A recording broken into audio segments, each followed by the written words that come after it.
大家好，今天我们做腊八粥。腊八粥是由各种食材熬制而成的，我们用自己喜欢的几种豆、几种米、红枣、果仁和果干来煮腊八粥。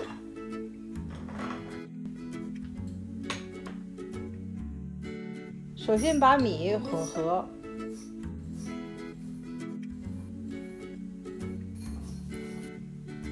清洗干净，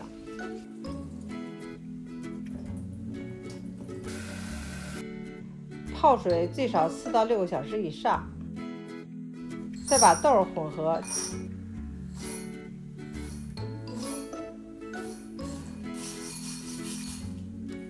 清洗干净，泡水。前一天晚上泡上，第二天就可以煮了。今天我们用电饭锅来煮，这个是最适合上班族。把所有的食材加入锅中，加入水，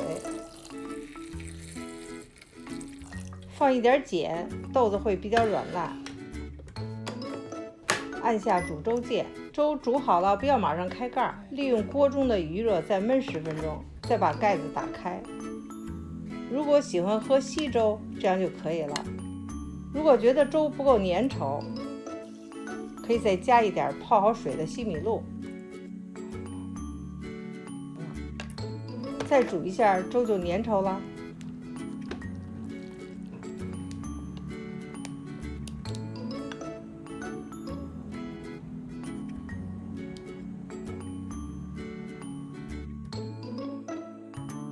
吃的时候加一点红糖，